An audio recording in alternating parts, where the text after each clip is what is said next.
Hello, everyone. Welcome to our latest episode of Better Humans at Work. Today, I am joined by Joe Fetzer, Principal Consultant and owner of Innovative Organizational Development that focuses on long term engagements using tools, theory, and applications to connect strategic organizational initiatives with core business drivers. Thanks for joining us today, Joe. Thank you so much, Dr. V. Really a pleasure to be here, and thanks for having me. So, a little bit more about Joe. Joe is a Marine Corps veteran. He's an accomplished scholar and an advocate for positive change in local and global communities. He's collaborated with both small and large organizations like Merck, Walmart, Bayer, and those projects included things like leadership development, consulting, hiring practices, targeted selection, learning and design, employee engagement and retention, organizational policies and procedures. And today, Joe and I are going to talk about best practices for leadership development with a focus on what men can do to be better allies in the workplace. So, Joe, I was really happy to meet you. It was probably about a year ago now. We're both based here in Pittsburgh, and really impressed with your training, your background, and your passion for the work that you do. So can you talk a little bit about how you got into the leadership development space? Yeah, um, I want to first off just say I'm passionate about people, and I'm passionate about people development, and I very much caught on to the reality that people operations is the number one competitive advantage in today's workplace, right? And I guess when I say that now, even just listening to that out loud, that's very much organizationally driven, right? Like we need people to function in these jobs, in these roles. We need people to staff our companies and make sure we're able to provide the products and services that we set out to do, right? But I even think people operations has expanded to be so much more as a sense of rebuilding communities, right? Being good stewards, advocates for the public interest, right? All of those things really do revolve around people operations.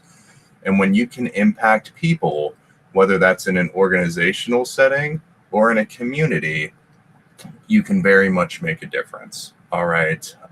Not just from the business perspective, but in somebody's life and somebody's quality of life, how they view the world, how I view the world, how we can collaborate as cooperative leaders in these different arenas. So I'm simply on a mission to connect people to people.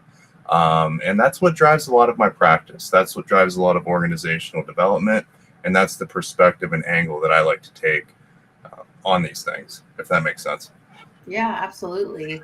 So you have an interesting background. You started in the military, and how did you find your way into the leadership development space?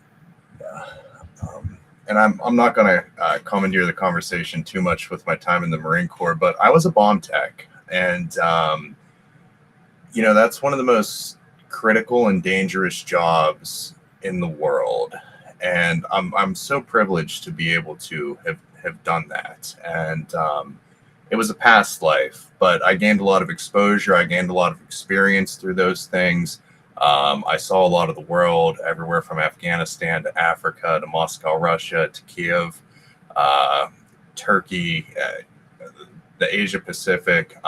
Just being out there, gaining a lot of exposure and doing this dangerous, critical work really shaped the way I now approach people operations, but organically how it led me into people operations. I left the Marine Corps. And actually, during my exit of the Marine Corps, I did a graduate certificate program at Duquesne University, people coaching. What is this people coaching thing? I looked it up, did some research, enrolled into the program, and then, like I said, organically things just started to happen there. I started working with small, early stage entrepreneurs and helping them craft their organizational development and business strategies. I spent some time at a large firm here in Pittsburgh, working on their global assessment and operations team, doing targeted selection for high profile hires. And I also had the opportunity to work for another organization based out of Pittsburgh here on their people operations team as well. And, those Marine Corps values, which are honor, courage, and commitment, are very much people values, right? And that line of work, again, being a bomb tech, you wouldn't frame it as being people centric, but it very much is. You protect life, you protect personnel, you protect property, and then organically that just ended up transitioning into consulting in the civilian world, if you will, with organizations and their people operations, specifically niching out in leadership training and development, management and leadership consulting, and certified professional coaching.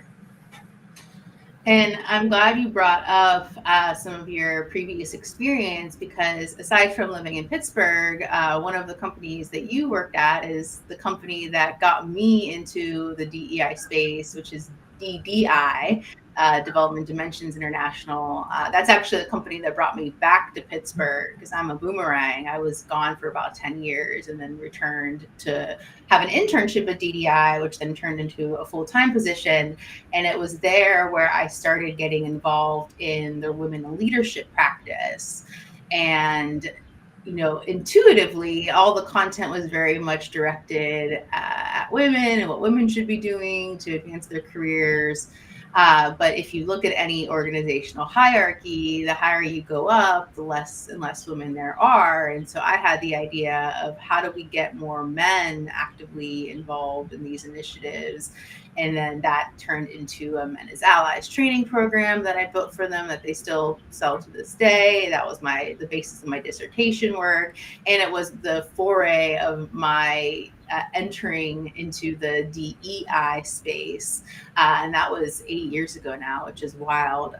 But with the work you were doing at DDI, targeted selection, your current philosophy on people ops and leadership development, what are some ways that you see leadership development really helping improve the human experience in the workplace? Yeah, and that's a great way to characterize it, the human experience, right? Because I feel like a lot of the times people view leadership as positional power, right? And there's a very real difference there, right? Your position, your title in a company might come with certain authorities that you're discharged to carry out with, right? You have that power in that position to manage people. Where leadership is, of course, a component of that, but it's more so focused on how you're crafting that human experience in the workplace, right? And the number one way I do that is treating leadership as a developable skill. Okay, we learn how to lead. I'd be a one-beat drum with that if I could just say that all day. Leadership is a developable skill, and we learn how to lead. I've come to learn that a lot of people just don't embody that as crafting that human experience, as impacting your organizational culture, as learning how to lead as a best practice, right? And that doesn't matter if you're an entry-level employee or a C-suite executive, okay? We really want everybody to speak the same leadership language throughout industry, which that's another very real myth out there, right? You have to get to a certain level, right, before you can start being a leader. You have to get to a certain level in industry before you can go to the leadership training. And I think that's totally antithetical to what we should be trying to accomplish, especially with people, especially in today's day and age, right? We want to empower people from the start. From the second they step foot in your door, at your organization, they need to start being invested into as a leader, and they need to start developing these leadership skills. On a side note, I just did a talk at Disrupt HR, which was really cool, at the Pittsburgh Improv, But I was speaking on this exact idea of leadership as a developable skill. And one of my key takeaways from my decade in the Marine Corps was the second you start learning how to be a Marine, you don't just start learning your technical proficiencies of doing that job, right? And being a Marine from day one, you're invested into as a leader. You're immediately learning leadership skills. And I think another thing we should address here is like what do you mean leadership skills? You know, like how do you define that, or how do you categorize that? Well, very much we're talking about people skills, right? And those leadership or people skills have very much been proven to equate to long-term success on the job, right? Being able to develop and implement these leadership skills in a workplace than just being able to do your technical job or your technical proficiency. So we're talking about things like communication, coaching. What is coaching? All right. Um, it's a buzzword out there, but it's a very useful tool when implemented and developed the right way, as a leadership skill, as an organizational practice. Conflict resolution, change management, performance appraisals and review, giving feedback. Who who would have known that when you give feedback in an organization, you're supposed to focus on positive feedback much more than negative feedback, right? But what's everybody inclined to do? Pick out the things that people do wrong or bad and give them feedback on that. Why should I set aside all this good praise and focus on that, right? If they're just doing the things they're supposed to do, that just means they're doing their job. Well, no, we want to reinforce the things that people do really well. Not just because we want them to continue to do that really well. We want them to feel good. We want them to know that they do good work. We want to know them to know that they are really what's adding value to this organization, to our practice. And we get there through leadership training and development. And we get there through embodying this idea that we learn how to lead. And leadership is a behavior. I love how you ended on that because I say the same thing about inclusion. I always say if there's one mark that I want to leave on the DEI space is that we start conceptualizing and talking about and defining and measuring inclusion as a behavioral construct. And when you said leadership is a developable skill, I immediately, had a light go off in my head. I'm like, and so is inclusion. And I feel like sometimes inclusion, when we conceptualize it as a environment or as a culture, as like a workplace, it seems so unattainable because how do you shift that? How do you change that? And the same way that good leadership development can change a workplace culture, approaching inclusion at that behavioral level is going to change the workplace culture as well. And I think one other area where it comes to that developable skill of leaders and the impact leaders can have is leading by example. So, implementing those behaviors and showing people other behaviors. And so going back to, I talked a little bit about allyship, but I want to get into that more. But I want to be a better ally right now for the trans and non-binary community. And a best practice is to use pronouns whenever you're introducing yourself and having your name on the screen. And I was not a good ally earlier, Joe, when we got kicked off because I didn't ask you your pronouns to put them on the screen. So what are your pronouns, Joe? He, him. He, him. Let's fix that. And I always say leading inclusively or behaving inclusively isn't about always getting it right. It's about knowing what to do when you get it wrong. And so for those watching out there, my apologies for not having both of our pronouns on the screen. That is fixed now. Well, let's use this to segue into, I would say, a niche area. So the same way that inclusion has certain levels of behaviors, allyship is one of those. And when you and I met, Joe, and me learning about what you do and how you work with your clients, I thought that you would be such a great facilitator of the allyship module that we have here at Mattingly. So it's kind of the next iteration of what I had started when I was at DDI 8 years ago. And I'm ready to get back into the space, especially because something that was missing from that initial training that I built, it was just focused on men. It was just focused on, men as allies. And then DDI had all the other, coursework for women.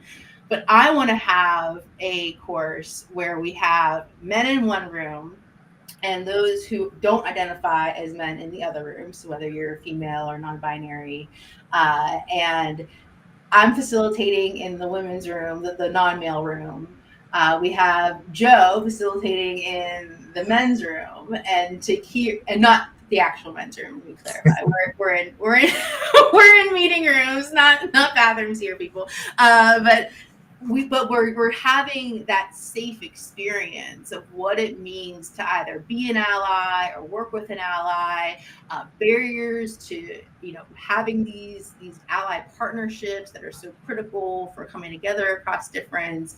And then there is a third session, a few weeks later, after you and I can debrief as the facilitators, that we bring everyone together and we start forging these ally partnerships. And then eventually I'd have other areas of identity. So, maybe LGBTQ, we have all the straight people in one room and non-straight people in the other room, and different racial, we actually did something with racial differences and kind of splitting the room in half with a client a few years ago.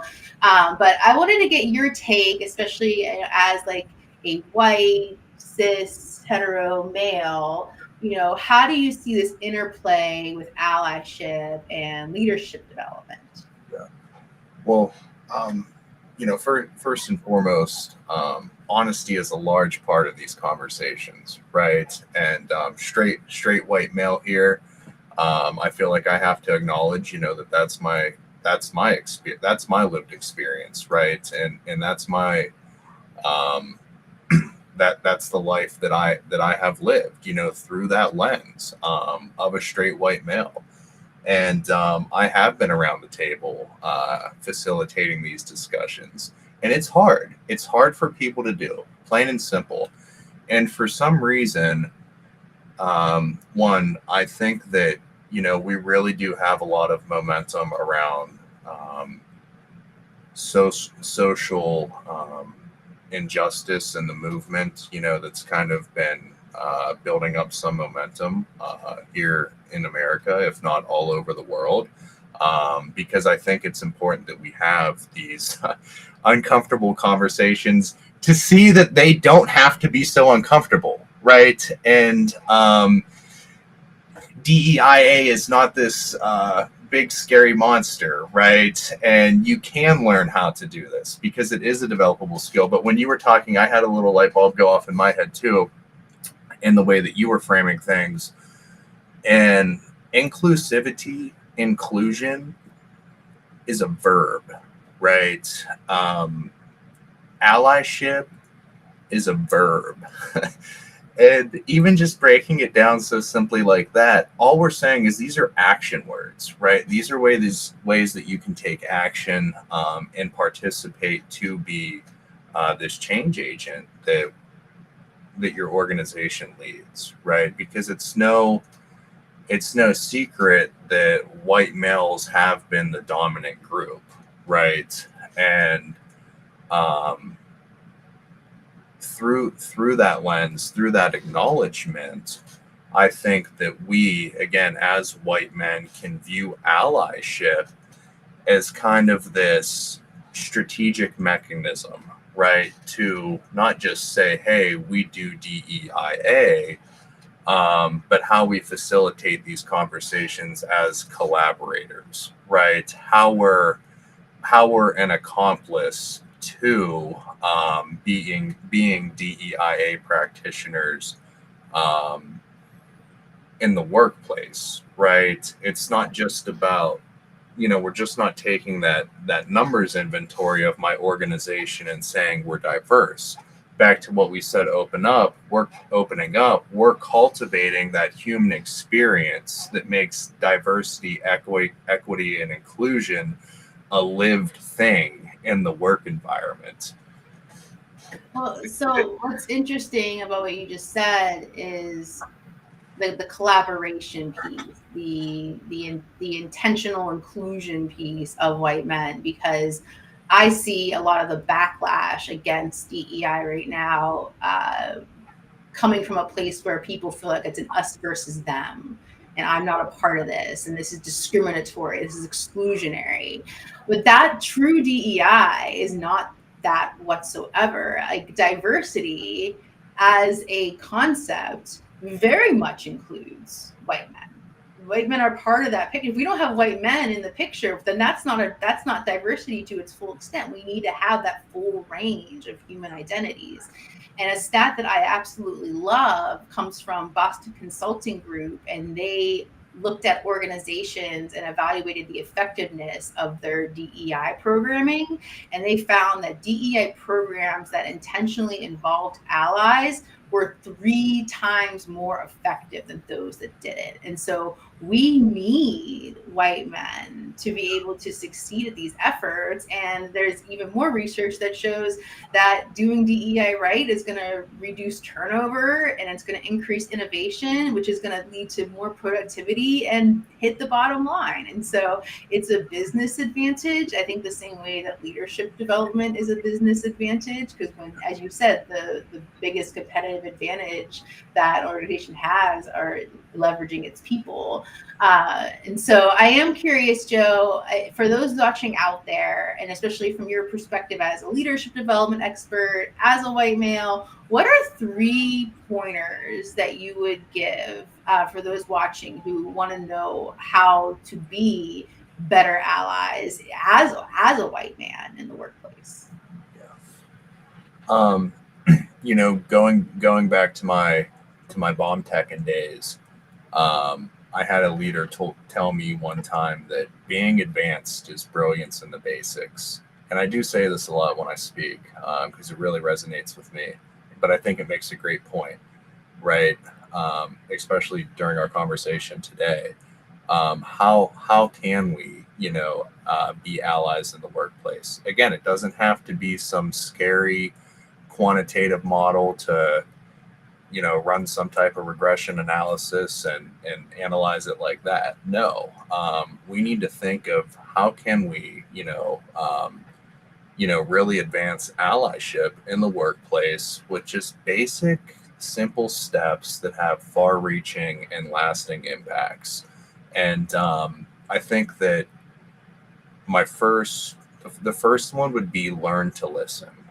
Right. Especially as we talk about a lot of the lived experiences of people today and how those play into the human experience in the workplace. Learning to listen, again, from that straight white male perspective through the allyship lens. All that means is that, you're being fully present with individuals. You're going to reflect and clarify. You're going to want to encourage people to tell their stories so they can be heard, valued, and understood. You're focusing on understanding, right? Instead of just being able to respond. We want to understand. And that all comes through learning to listen. So that would be my first. The second would be to educate ourselves. All right. And how these different systems and how systematic oppression has grown to exist in society today. Right. And I was actually thinking about this before our talk, because I do like to relate things to my military experience. I was thinking, groups that are discriminated against, right, that are oppressed, that experience these very real things on a daily basis. I thought to myself, one time, the United States military, soldiers, Marines, specifically during the Vietnam War, right, they weren't as welcomed as they are today, right? That has totally changed and shifted. And then I thought to myself, I was trying to relate it to systemic oppression, but that wasn't the case, right? That was more of a cultural attitude at the time, right? That wasn't necessarily systemic oppression. Systemic oppression is, people of color that date back, hundreds and hundreds and hundreds of years ago being enslaved, right? And and again, those things have been perpetuated, and we can educate ourselves on, how the straight white male class has grown to be the dominant class in society, right? And now we can recognize how we can participate as allies in the workplace, to do something about that. Because ultimately, the goal is to not have a dominant class. Ultimately, Right. the goal is to dismantle these power differentials, so we all have the ability to have equal access and opportunity to resources, to have equal potential to succeed in our lives and professional world. And so I think, and I just bring that up because I was talking about allyship to someone, and they said, well, allyship is just another form of oppression. And first, that really ruffled my feathers, because no, allyship is the opposite of that. Allyship is trying to break down, these systems of oppression and doing it together. But we need to still acknowledge where we're at, which is exactly what you just said. There are still in groups, there are still dominant groups, and so if we don't start with where we're at, then we can't work towards dismantling those systems together. And we still all benefit from that. Men are, I think, and there's a lot of work on this, and I'd love to do even more research, but men are disadvantaged by patriarchy as well. It's not just against non-men, it's not just against women and non-binary. And so, but anyway, I just wanted to bring up that point. Well, and these are great points. And again, on that snippet number 2, educate ourselves. Even some of the things that I'm talking about today come from a lot of not just the experiences that we have as organizational leaders, but the texts that I read as well. Power, Privilege, and Difference, Diversity in the Workforce. And then, of course, huge shout out here, Inclusalytics, right? And again, when we talk about educating ourselves, take that simple first step. Pick up a book, learn some history, learn these systems, and figure out how, again, we can reframe things to take more of that allyship perspective. And then I think the third, going back to what we were talking about earlier, allyship being a verb, the last thing that somebody could do is do something, right? Bring diversity to the table. Listening more, educating ourselves, having these conversations, they should all lead to some type of action. As we increase our awareness of these things, right, we'll have more opportunity to do something about it. And that can be through training and development, right? We can promote awareness to these things. We can build the capacity for allyship in the workplace through training and development. Equal pay, promotion practices, right? These are all things that organizations can take advantage of. Speaking out and being an advocate. Especially from the organizational leader perspective, we can look at things like written policy and procedures, our mission and vision. Does our mission include or mention DEIA? Advertising. Do we include people of color? Do we include people with disabilities? Do we represent that image of inclusivity? Existing policies, how we handle discrimination incidents. All right, these are all actionable things that organizational leaders can take to be allies in the workplace, right? Because at the end of the day, if we're going to say leadership's a behavior, if we're going to say allyship's a behavior, then we have to demonstrate that behavior, right? We have to put it into practice. And again, I think those three things are not only realistic right off the bat, I think that those three things could really drive sustainable change at companies, at organizations to advance a more equitable, inclusive, allied environment. I couldn't agree more. I'm going to go ahead and even put those on the screen. And I did add just one caveat to your final point, which is ACT, which I can't agree more. We have to do something. And this is how we get away from performative allyship, where people are like, I'm an ally, and they don't actually do anything.